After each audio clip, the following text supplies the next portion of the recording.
Every team, every topic, everywhere. This is Believe. I just want to know your thoughts on the new guys in Corey and CJ. I guess the process of implementing them on the road rather than being at home. Yeah, I think process is the right word. You know, anytime that you add new players to a group, there's a acclimation period, you know, where you're trying to figure things out and paying attention to them. Everybody's adjusting to one another a little bit. That goes on for a while, and I think things then normalize, you know, and at that point, you know, I think you have an opportunity to improve, but usually that's a process that you go through, and not one that's linear necessarily either, you know. So different teams, different games, you know, we've got other guys that are out, so everything kind of gets a lot of variables that you're working through, but good to have them. What's been like coaching Chris into his first year here, and obviously he's had to deal with illness and other things. It's been a challenge with that for him as he's tried out things to the team here. Yeah, I mean, I think from that standpoint, you know, he's handled those things as well as he can. You know, I know we all know how much he loves to play and wants to be out there with his teammates. And, so he's stayed engaged, you know, to the extent that that's possible without playing. And you know, we're a better team with him. You know, I think that's not difficult to ascertain when you look at whether it's the numbers or certain games, because he's unique. You know, he gives us his height. We're not a very big team, so he impacts that, and we'll look forward to having him back. You know, obviously, things he does protecting the rim, his ability to stretch the floor with some of the guys we have, opening up the lane, and then you know, having someone you can just throw the ball to. You know, and is capable of creating a shot. So we kind of know all those things. It's just a question of him continuing to work to get healthy, and you know that's going to happen. We're looking forward to it.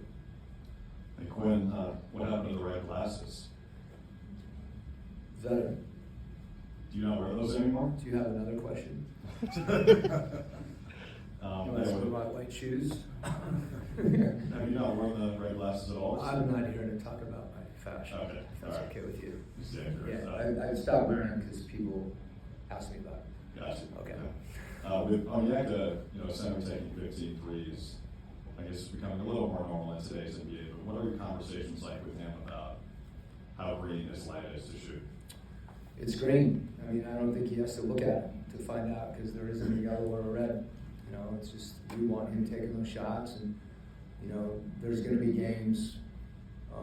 You know, with Quin the other night, they made a decision to just keep him near the rim as much as they can. They do that against a lot of teams. So I was happy to see that his volume was 15. He didn't hesitate. You know, 5 for 15, I think he was, which is, you know, 33%. He makes a few more and he's shooting 40 plus, and those are, you know, they're worth 3, not 2. So to the extent he takes them, similar to what I was talking about with Kristaps, you know, that allows Jalen, Dyson, some of the other guys to attack the rim, more space. And the thing about Onyeka too is, you know, you talk about being skilled. I think shooting, ball handling, passing, but he's a playmaker, and that's been, you know, in addition to the 3-point shooting, him being out of the perimeter more. He's not just spacing. You know, I don't want him to be a spacing 5. You know, I want him to be a playmaker, and we play through him quite a bit. Coach, the Celtics had a lot of change over the offseason. Of course, the Jason Tatum injury, but they're still kind of one of the better teams in the Eastern Conference. What have you seen from them that's kind of helped them stay steady so far this season? Yeah, I mean, Joe's done a terrific job for starters. You know, new group, all adjusting to each other. And some of their, you know, their foundational guys clearly are Jalen being, you know, the obvious one. The year he's having, he's a special player. He's been that. You know, when you see Peyton Pritchard's kind of evolution in the league, you know, he still plays great defense, and he's been doing those things. So I think, you know, things get spread around different places. So they've had a lot of guys that may be in, I wouldn't say different roles, but just they like any team, you evolve with each other, but it's a credit to their players and, you know, how unselfish and connected they are. You know, and that's continued. They have been that, and they are this year. And then also, you know, the job that Joe has done, getting those guys to adjust in whatever way they need to.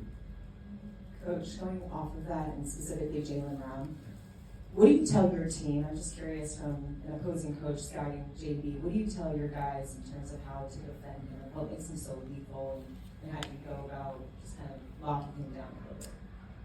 I mean, I think anytime you get a player that's playing at that level, the first thing you have to kind of understand is that you just need to try to make it hard, whatever he's doing, to impact his efficiency as much as anything. That there's going to be times when you play great defense, you know, and he's going to rise up and make a shot or make a play.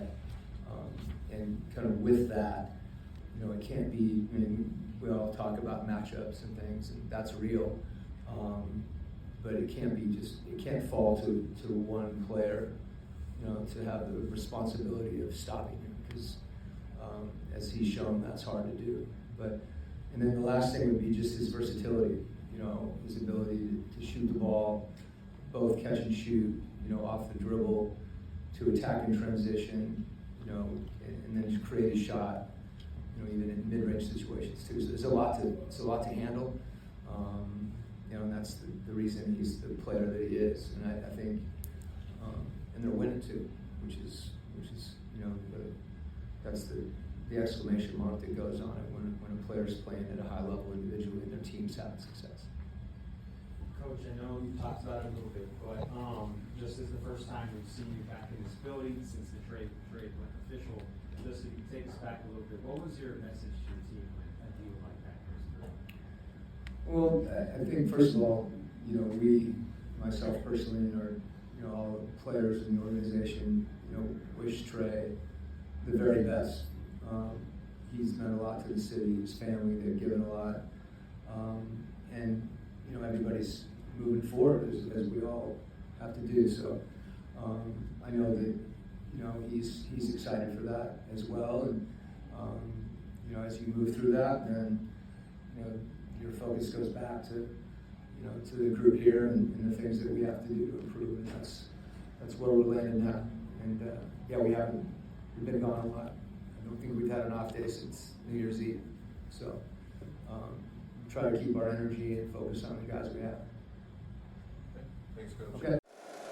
If you like the show, please take a moment to rate, review, and subscribe. It really does help the show to grow. Thank you for listening.